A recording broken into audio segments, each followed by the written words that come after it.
मणिपुर में जो कुछ भी हो रहा है वो सिर्फ आज की बात नहीं है ना।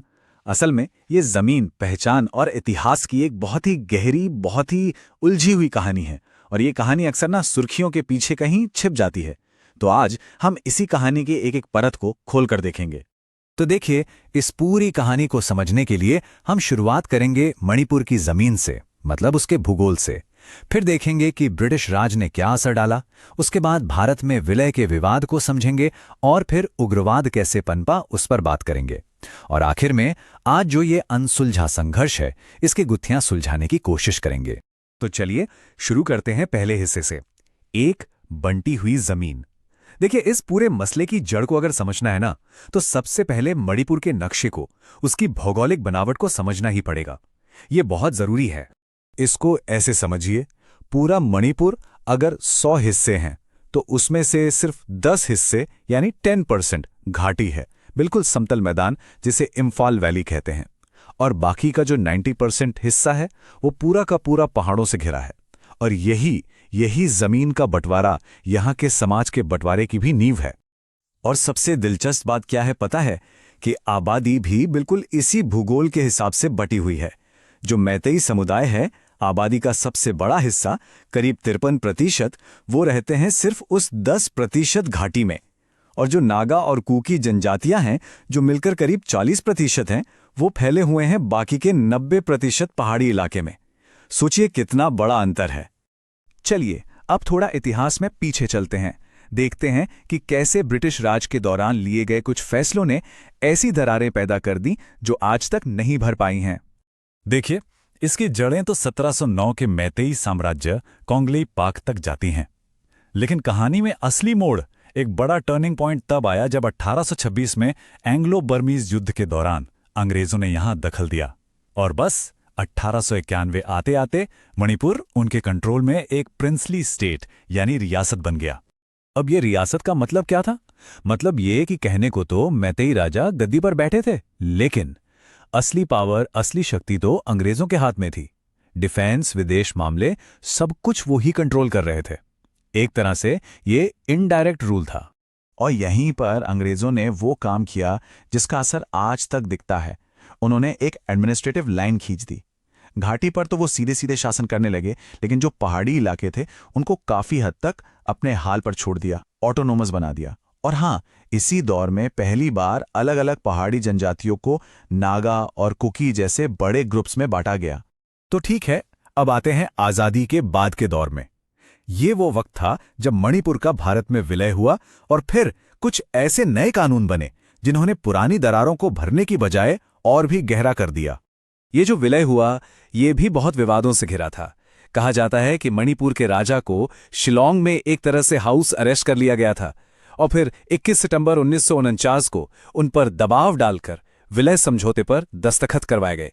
यही वजह है कि आज भी कई मैते राष्ट्रवादी समूह इस विलय को गैर कानूनी मानते हैं। और फिर इस विवाद की आग में घी डालने का काम किया 1960 के एक भूमि कानून ने। इस कानून ने एक बहुत बड़ी खाई बना दी। हुआ ये कि घाटी में रहने वाले मैतेई लोगों पर पहाड़ी इलाकों में जमीन खरीदने पर पाबंदी लगा दी गई, लेकिन पहाड़ी जनजातियों को ये इजाजत थी कि वो घाटी समेत पूरे मणिपुर में कहीं भी जमीन खरीद सकते हैं। विलय के बाद एक और बहुत बड़ा फैसला हुआ। जब अनुसूचित जनजाति यानी एसटी की लिस्ट बनी, तो उसमें नागा और कुकी समुदायों को तो शामिल कर लिया गया, जिससे उन्हें खास संवैधानिक सुरक्षा और रिजर्वेशन मिला। लेकिन मैतेई समुदाय को इस लिस्ट से बाहर रखा गया। तो अब आप देख रहे हैं कैसे एक के बाद एक शिकायतें, कानूनी बंटवारे, ये सब इकट्ठा हो रहा था। तो चलिए अब देखते हैं कि ये सब कैसे दशकों तक चलने वाले एक हिंसक सशस्त्र संघर्ष में तब्दील हो गया। यहां से आपको 3 मुख्य और अक्सर एक दूसरे से टकराने वाली मांगें दिखेंगी। एक तरफ मैतेई उग्रवादी गुट हैं जो भारत से ही अलग होना चाहते हैं।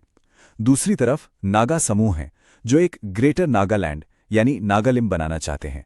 और तीसरी तरफ हैं कुकी समूह जो भारत के अंदर ही एक अलग कुकीलैंड राज्य की मांग कर रहे हैं। और इसका नतीजा क्या निकला? जमीन पर एक दूसरे से टकराते हुए दावे, क्योंकि जिन पहाड़ी इलाकों पर नागा अपना दावा करते हैं, उन्हीं में से कई इलाकों पर कुकी भी अपना दावा करते हैं। तो इससे सिर्फ सरकार के साथ ही नहीं, बल्कि इन दोनों जनजातियों के बीच भी बहुत भयानक खूनी संघर्ष हुए।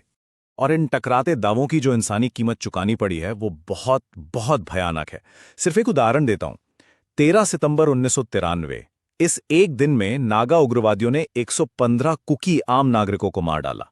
आज भी कुकी समुदाय इस दिन को ब्लैक डे के तौर पर याद करता है। तो अब तक हमने इतिहास, भूगोल, कानून सब कुछ देख लिया।